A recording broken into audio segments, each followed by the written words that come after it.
AP ఆర్థిక రాజధాని విశాఖలోనూ పొల్యూషన్ డేంజర్ బెల్స్ మోగిస్తోంది. Air, water, sound pollution Visakha ప్రజలను ఉక్కిరిబిక్కిరి చేస్తున్నాయి. విశాఖలో ఇవాళ ఉదయం గాలి నాణ్యత 170గా నమోదైంది.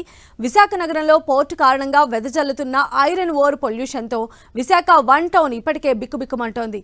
నగరం విస్తరిస్తున్న కారణంగా పెరుగుతున్న వాహనాల కాలుష్యంతో నగర ప్రజలు విలవిల్లాడుతున్నారు.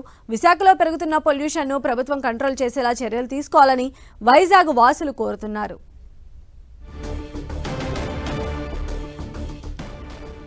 మరిన్ని అప్డేట్స్ మా ప్రతినిధి విక్రమ్ మనకు అందిస్తారు. విక్రమ్, విశాఖలో పొల్యూషన్ అనేది అత్యంత ప్రమాదకర స్థాయికి చేరింది. ముఖ్యంగా కూడా విశాఖ ఇటు నగరంతో పాటు కూడా గ్రామీణ ప్రాంతాల్లో కూడా ఈ పొల్యూషన్లో చిక్కుకొని విలువలాడుతున్నటువంటి పరిస్థితులు ఉన్నాయి. ముఖ్యంగా విశాఖపట్నంలో ఎక్కువగా కూడా పరిశ్రమలు ఉన్నటువంటి పారిశ్రామిక ప్రాంతం.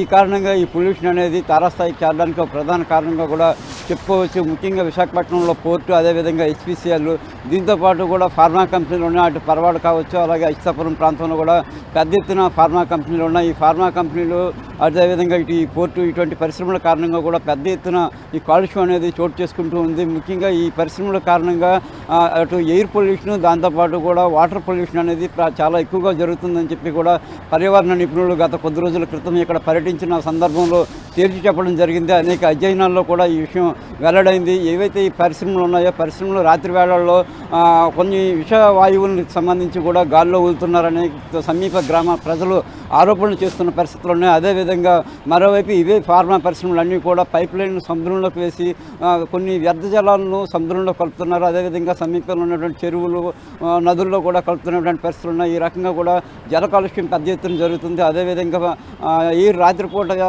విషవాయువులను వదులుతున్న నేపథ్యంలో ఆ రకంగా కూడా వాయు కాలుష్యం జరుగుతుంది. ఈ నేపథ్యంలో ఈ చుట్టుపక్కల ప్రాంతాల్లో ఉండేటువంటి ప్రజలంతా కూడా ఈ కాలుష్యం బారిన పడుతున్నారు. ముఖ్యంగా పరవాడ, తానాము వంటి ప్రాంతాల్లో ఎన్టీపీసీ ఉన్నటువంటి పరిశ్రమలు వ్యర్థాలను వదులుతున్న నేపథ్యంలో అక్కడంతా కూడా విపరీతంగా కిడ్నీ వ్యాధులకు బారిన పడి ప్రజలు విలువలాడుతున్నారు. అదేవిధంగా పరవాడ, అచ్యుతాపురం అటువంటి ప్రాంతాల్లో ఎక్కువగా కూడా ఈ మత్స్యకారులు సముద్ర జలాల్లోకి వెళ్తూ ఉంటారు. వాళ్ళు కూడా చాలా అనారోగ్య బారిన పడుతూ ఉన్నారు. అదేవిధంగా ఫార్మా వ్యర్థాల కారణంగా కూడా చేపలు, మత్స్య సంపద అంతా కూడా ఎక్కువగా కూడా చనిపోతూ చాలా నష్టం వాటిల్తుందని ఆవేదన వ్యక్తం చేస్తున్నటువంటి పరిస్థితి ఉంది.